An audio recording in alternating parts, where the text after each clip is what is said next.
I understand there's some training going on by the CIA in Jordan.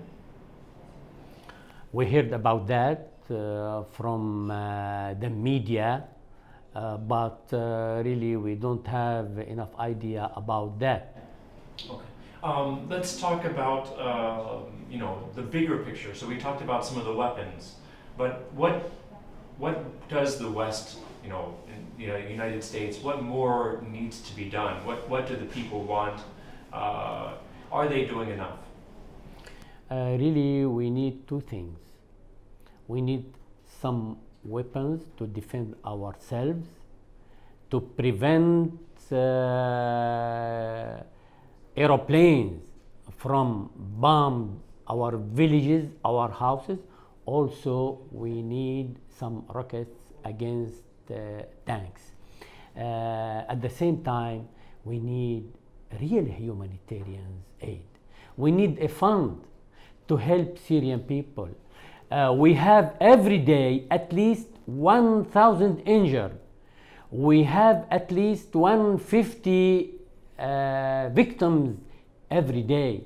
We need healthcare and we need food for millions in Damascus districts, in Daraa and Homs, especially because for more than 18 months Homs were surrounded by the regime, and thousands of people, they can find nothing to eat. Who should be providing this aid? The UN? UN is a part. We need also the international organization, like Red Cross, to cooperate with this mission, and also we need to be supported from our friends' countries like France, Britain, Germany, and US. You mentioned just a moment ago access to food. Can you tell me what sort of access to people, what sort of problems do people face in terms of getting access to food these days in Syria? Believe me, there are some villages in Damascus districts like Al Muaddamiyah. You find in the streets women looking for some plants to eat and to feed their children, because it's hard to send them from the north, and it's hard also to send them food from the south through Jordan. We need efforts from international community, from international organization to force Syrian regime to accept campaigns to provide food to millions of people inside Damascus and around Damascus in Damascus district. No, because of this lack of food and because of the violence, several million people have now fled Syria, right? Can you tell me about the life of refugees, of Syrian refugees? Oh, so bad, unbelievable. Last month, through Ramadan, I myself went in a trip to visit the refugees camps in the Turkish land and at the Syrian border from the other side. The situation in the camps, we have in Turkey 21 refugees camps. The situation in these camps is good enough to say thank you, Turkey, because they organize the camps very well. They provide all kind of services, especially safety, food, healthcare. But the awful thing is at the other side from the border, inside Syria, of the refugees camps. Nothing provide for them. No safety because the aeroplanes of the regime can bomb them every day. No food enough, no security, no health care. Believe me, thousands of people, men, women, children, live in the area, in the gardens, around the streets, some of them under tents, others under trees for several times. And imagine the situation during winter in Syria. You talked about the bombings by the Syrian regime. Could you tell me about the evidence of chemical attacks and this red line that was established by the U.S. and what do you think about all this? I am very sad about that red line. Bashar al-Assad and his regime threw with his foot that red line because Syrian regime has been used chemical weapons for 13 times.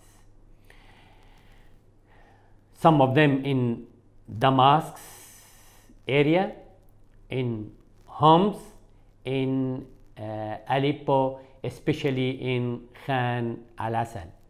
And I think Turkey and France and Britain and US have enough evidences about that from the laboratories, from the bodies of the people, and through special investigations committees went to Syria and collected all kinds of evidence.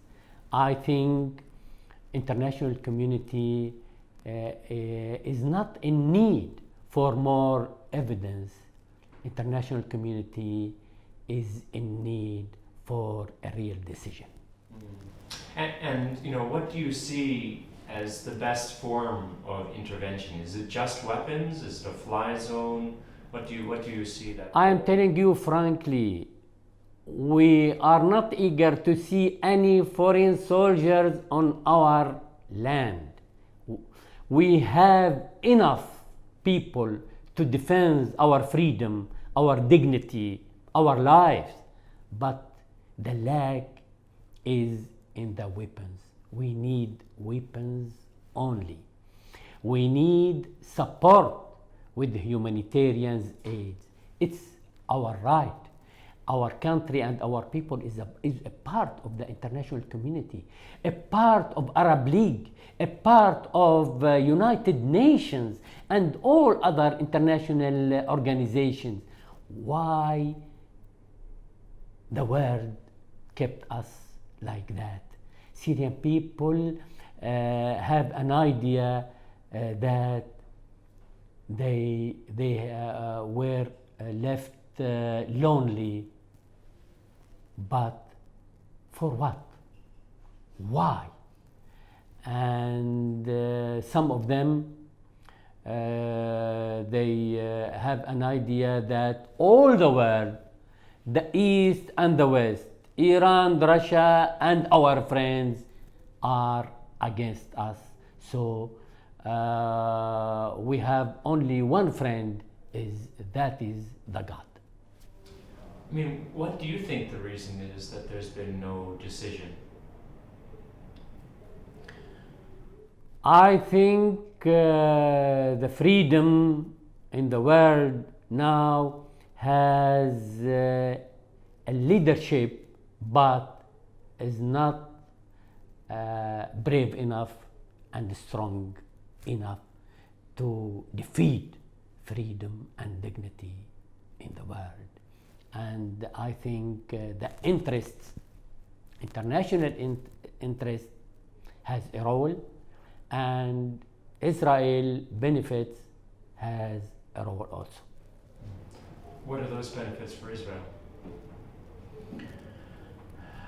Maybe to destroy Syria as a country, and there is a madman in the power did that against his people, I think Israeli should be very happy about that, and maybe to